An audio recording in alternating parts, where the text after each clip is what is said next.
बिस्मिल्लाहिर्रहमानिर्रहीम, अस्सलाम वालेकुम। मैं हूं आपका मेज़बान आकिल हुसैन। नाज़रीन, शरअ दस्तूर से बहुत बड़ी डेवलपमेंट्स लेकर आपकी खिदमत में हम हाजिर हो चुके हैं। इस वक्त मैं मौजूद हूं पीएम हाउस के बिल्कुल ही सामने। नाज़रीन, आज कौमी असम्बली का दूसरा इजलास था। नाज़रीन, आज एक बार फिर ऐवान जो है मछली बाजार बन चुका था। आज एक तो प्रोग्राम में आप लोगों को इजलास की जो अंदरूनी कार्रवाई है वो आपके सामने रखेंगे कि इजलास में क्या कुछ होता रहा।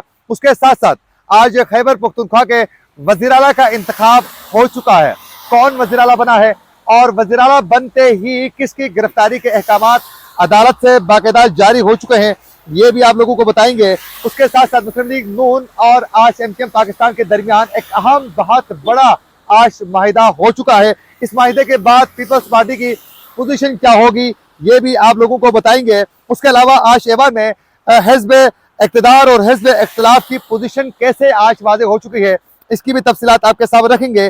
अगर आप लोगों ने अभी तक हमारे चैनल को सब्सक्राइब नहीं किया है तो हमारे चैनल को ज़रूर सब्सक्राइब करें और बेल आइकन क्लिक करना ना भूलिए, ताकि इस तरह की अपडेट्स जो हम आप तक पहुंचाना चाहते हैं वो बर वक्त आप तक पहुंच सके।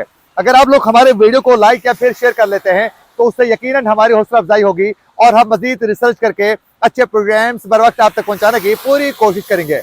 तो अभी और इसी वक्त चैनल को सब्सक्राइब करके बेल आइकन क्लिक करके इस वीडियो को लाइक लाजमी आप लोगों ने करना है और नाज़रीन फेसबुक पेज को भी जरूर फॉलो कीजिएगा। आज शेर इक़्तिदार में बारिश हो रही है और इसके साथ साथ आज की सबसे बड़ी डेवलपमेंट ये है कि नाज़रीन, आज कौमी असम्बली का दूसरा इजलास था और स्पीकर और डिप्टी स्पीकर के इंतखाब के लिए राजा परवेज अशरफ की ज़ेर सदारत ये इजलास हो रहा है। और नाज़रीन, आज इजलास शुरू होते ही आज कौमी असम्बली के अंदर पाकिस्तान तहरीक इंसाफ के जो अरकान असम्बली थे, जो अब जो है इतने सुन्नी इत्तेहाद कौंसिल की जानिब से बैरिस्टर गौहर और जो उमर अयूब हैं, जो इस वक्त पाकिस्तान तहरीक इंसाफ यानी सुन्नी इत्तेहाद की जानिब से इस वक्त वज़ीर आज़म के वो उम्मीदवार नामजद हो चुके हैं। वो आज ऐवान के अंदर जो है बाकायदा पॉइंट ऑफ आर्डर के वक्त पर इजहार ख्याल करते हुए उन्होंने बड़े जबरदस्त तरीके से अपना मौक़िफ़ जो है वो वाज़े कर दिया और दो टोक अंदाज में कहा कि पाकिस्तान तहरीक इंसाफ के बानी इमरान खान के आवाज़ पर हम लब्बे करेंगे और किसी सूरत कंप्रोमाइज़ नहीं किया जाएगा। और उन्होंने कहा कि पाकिस्तान में आईन और कानून की वायलेशन करते हुए जिनको वोट देकर कौम ने मुंतखब किया है उनको बाहर रखा गया है और फॉर्म 45 में बाकायदा गैर कानूनी तरीके से जो लोग हार चुके थे उनको जितवाया जा चुका है। तो आज उमर अयूब और बैरिस्टर गौहर दोनों ने पार्लियामेंट के अंदर जो है तहरीक इंसाफ का जो मौक़िफ़ था वो बड़े ज़बरदस्त तरीके से सामने रखने में वो कामयाब हो चुके हैं। लेकिन साथ साथ जब पे जो मुस्लिम लीग नून की कैंडिडेट की जानिब से बाकायदा बोलने की कोशिश की गई तो उस वक्त तहरीक इंसाफ की जानिब से शोर शराबा किया गया, लेकिन कायदे स्पीकर कौमी असम्बली ने उन्हें रोकने की पूरी कोशिश की। लेकिन सुन्नी इत्तेहाद कौंसिल के जो अरकान थे उन्होंने खूब शोर शराबा किया। अब सुन्नी इत्तेहाद कौंसिल में जाहिर है पाकिस्तान तहरीक इंसाफ के ही वो तमाम अरकान असम्बली है जिनको इंतखाबी निशान इलाज नहीं होने की वजह से सुन्नी इत्तेहाद का वो सहारा ले चुके हैं। दूसरी जानिब अब से कुछ देर पहले अली अमीन गंडापुर वज़ीर आला खैबर पख्तूनख्वा जो है वो मुंतखब हो चुके हैं और बाकायदा आज खैबर पख्तूनख्वा में 22वें कायदे ऐवान वो मुंतखब होने में कामयाब हो चुके हैं। अली अमीन गंडापुर और आज़ाद हैसियत में अली अमीन गंडापुर जो हैं वो मुंतखब हो चुके हैं। उन्होंने 90 वोट हासिल कर चुके हैं, जबकि उनके मुकाबले में जो उम्मीदवार था इबादुल्लाह ने 16 वोट हासिल करने में कामयाब हो चुके हैं। और आज ऐवान में उन्होंने ये वाज़ेह कर दिया कि सबसे पहले तो मुझे अफसोस है कि मैं आज़ाद हैसियत में बाकायदा इस वक्त उन्होंने कहा कि मैं इसे ऐवान में बतौर वज़ीर आला मुंतखब हो चुका हूँ, ये मुझे अफसोस हो रहा है। साथ साथ उन्होंने ये भी वाज़ेह कर दिया कि इस वक्त जो है पाकिस्तान तहरीक इंसाफ जो है वो इदारों के साथ कोई लड़ाई नहीं चाहती है, इदारे हमारे अपने हैं और इदारों के साथ हम मिलकर आगे बढ़ेंगे, ये वो आज वाज़ेह कर चुके हैं। उसके साथ साथ नाज़रीन, आज एमकेएम पाकिस्तान और मुस्लिम लीग नून के दरमियान जो है बाकायदा आईनी तरमीम पर मुआहिदा हो चुका है और मुस्लिम लीग नून और एमकेएम पाकिस्तान के दरमियान आइन के आर्टिकल 140 में तरमीम पर बाकायदा ये इत्तफाक हो चुका है। मुस्लिम लीग नून की जानिब से एहसान इकबाल ने मुआहिदे पर दस्तखत किए, जबकि एमकेएम पाकिस्तान की जानिब से मुस्तफा कमाल ने मुआहिदे पर वो दस्तखत कर चुके हैं।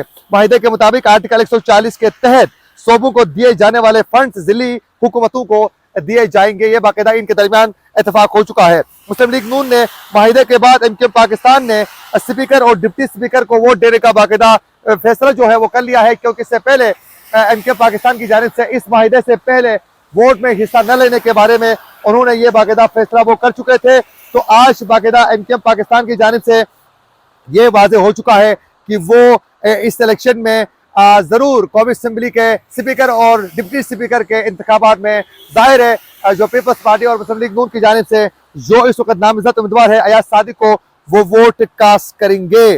और उसके साथ साथ नाज़रीन एमक्यूएम के साथ बाकायदा ये बताया जा रहा है कि मुस्लिम लीग नून के वजारतों के हवाले से भी बाकायदा जो मामला थे वो तय पा चुके हैं। इस वक्त एमक्यूएम पाकिस्तान जो है वो मुस्लिम लीग नून से बहुत से अपने जो मामला थे वो तय करने में एमक्यूएम पाकिस्तान जो है वो कामयाब हो चुकी है। उसके साथ साथ नाजरीन आज डिप्टी कमिश्नर इस्लामाबाद तौहीन अदालत के मुर्तकिब करार दिए जा चुके हैं और 6 माह कैद की सजा और जुर्माना अदालत की जानिब से बाकायदा जारी किया जा चुका है। इस वक्त बारिश हो रही है तो बार बार कैमरे के सामने जो है बारिश पड़ने की वजह से काफ़ी प्रोग्राम रिकॉर्ड करने में दुश्वारी का सामना करना पड़ रहा है।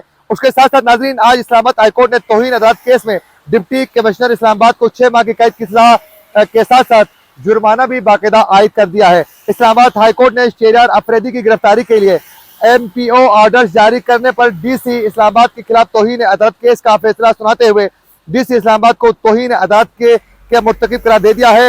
इस्लामाबाद हाईकोर्ट ने अदालती फैसले के कॉपी वजीर आजम को बेचने की हिदायत करते हुए अपील के लिए वक्त देते हुए 1 माह तक सजा मुअत्तल भी कर दी है। अदालत ने अपने फैसले में कहा है कि DC इस्लामाबाद 1 माह के दौरान फैसले के खिलाफ अपील फाइल करें 1 माह तक। अगर अदालत ने फैसला मुअत्तल न हुआ तो DC इस्लामाबाद को जेल भेजा जाएगा। इस्लामाबाद हाईकोर्ट ने DC इस्लामाबाद को 6 माह के साथ कैद के साथ 1 लाख रुपए के जुर्माने की सजा बाकायदा सुना दी है। इसके अलावा अदालत ने SSP ऑपरेशन से जमील जफर को 4 माह कैद 1 लाख के जुर्माना आयद कर दिया है, जबकि SHO थाना कोहसार को 2 माह कैद 1 लाख जुर्माना बाकायदा आयद जो है नाजरीन ये कर दिया है। आज ऐवान में नाजरीन कौमी असम्बली के इजलास के दौरान जो है बाकायदा इस वक्त जो है ये ऐवान में हिज़्ब इक़्तिदार और हिज़्ब इख्तिलाफ की पोजीशन जो है वाज़ेह हो चुकी है और इस वक्त जो है सुन्नी इत्तेहाद की जानिब से पाकिस्तान तहरीक इंसाफ के तमाम उम्मीदवार वहाँ मौजूद हैं और हुकूमती इत्तेहाद में 208 जबकि अपोजिशन में 93 यानी 93 अरकान जो हैं वो शामिल है। आज स्पीकर कौमी असम्बली के इंतखाब में इसमें कोई दो राय नहीं है कि जो पीपल्स पार्टी और मुस्लिम लीग नून की जानिब से जो इस वक्त नामजद उम्मीदवार हैं वो ही स्पीकर कौमी असम्बली मुंतखब हो सकते हैं। और जबकि ये बताया जा रहा है कि पीपल्स पार्टी की जानिब से बार बार ये बताया जा चुका है कि मुस्लिम लीग नून को कि वो एमक्यूएम की ज़रूरत नहीं है हुकूमत का हिस्सा बनाने के लिए, लिहाजा वो इसी तरह आगे बढ़ने की कोशिश करे। लेकिन इस वक्त मुस्लिम लीग नून पीपल्स पार्टी की इस गुगली को समझती है कि आने वाले दिनों में उनके लिए मुश्किल पैदा हो सकती है, लिहाजा वो एमक्यूएम को साथ लेके आगे बढ़ने के लिए बड़ी कोशिशें तेज कर चुकी है एमक्यूएम पाकिस्तान। शेर इक़्तिदार में इस वक्त बारिश हो रही है और मौसम एकदम सुहाना हो चुका है। आप मेरी बैक साइड में देख सकते हैं इस वक्त खूब बारिश हो रही है और मौसम जो है काफ़ी बेहतर हो चुका है शेर इक़्तिदार का। इसी के साथ अपने मेज़बान आकिल हुसैन को दीजिए इजाज़त।